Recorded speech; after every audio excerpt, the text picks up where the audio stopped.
Before we begin, allow the day to loosen its hold. Let your breathing slow, in and out. Imagine the warmth of a quiet evening, not an exciting evening, not a busy one, just a steady, ordinary night where nothing is asked of you. In ancient Greece, people believed that such quiet moments were sacred. They believed that care itself was a gift from the gods, that patience had a presence, that nourishment, real nourishment, was holy. And among the gods, there was one who understood this better than any other. Her name was Demeter. She was not the goddess of spectacle. She was not the goddess of conquest or command. She was the goddess of grain, of hearth, of the slow, faithful work that keeps life gentle and whole. Tonight's story is not about loss or fear. It is about learning, about tending, about the simple acts that turn soil into food and houses into homes. As you listen, you don't need to remember every word. Let the story move like warm air around you. Let it carry you toward rest. Long before villages had wide fields of grain, people lived close to the land, watching it carefully. They noticed how rain softened the earth, how sunlight lingered longer in some seasons than others, how plants rose and faded without explanation. Food was gathered where it could be found, roots pulled gently from the ground, seeds collected with care. Nothing was rushed. People learned to wait. They learned that the land did not respond to force, but to attention. Demeter watched quietly. She did not arrive with thunder or command.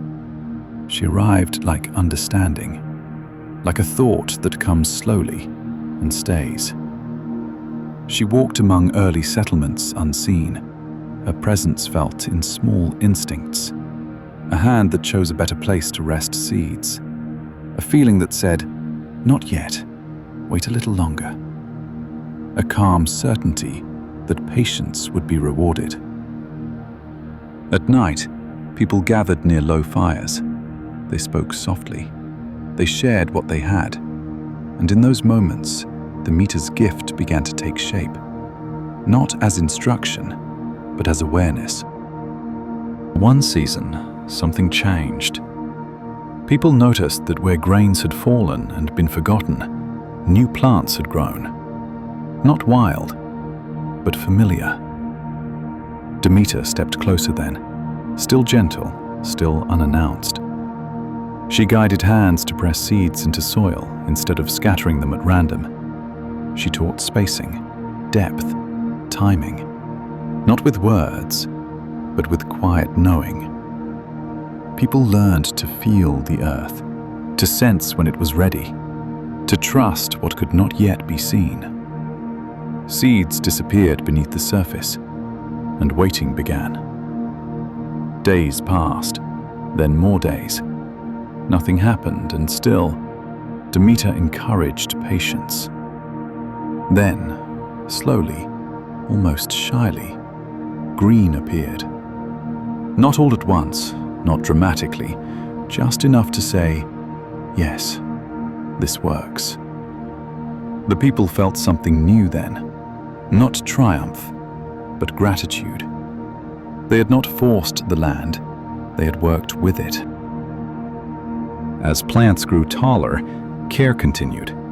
Demeter showed them how to remove weeds without anger, how to water without drowning, how to walk the fields without trampling what they hoped to grow.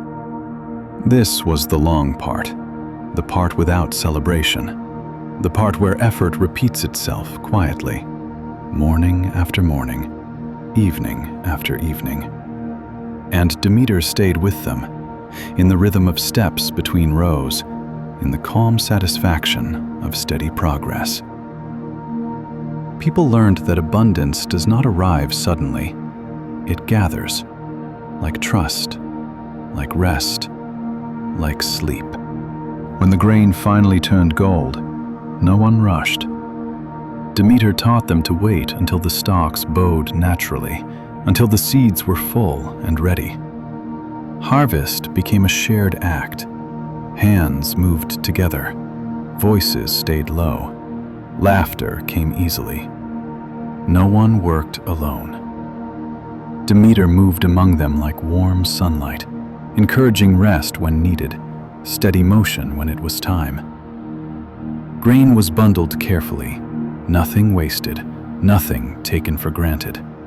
And when the work was done, people sat together, dusty, tired, content. They did not cheer loudly. They smiled. They breathed. They understood something important. Abundance feels best when it is shared. Grain was ground slowly, stone against stone. Flour dusted hands and air. Demeter lingered near the hearths now, low fires glowing steadily. Bread was made without hurry. Dough kneaded patiently. Ovens warmed gradually. The smell filled homes with reassurance. Children waited. Elders smiled. Eating together became ritual, not feasting, but nourishing. A bowl passed hand to hand, bread broken, not hoarded. Demeter's gift was clear here. Food is not just fuel. It is connection. As days shortened, Demeter reminded people not to fear the cold. Winter was not an enemy. It was a season. Grain was stored carefully, jars sealed, shelves arranged with intention. There was comfort in preparation, knowing there was enough, knowing effort had meaning.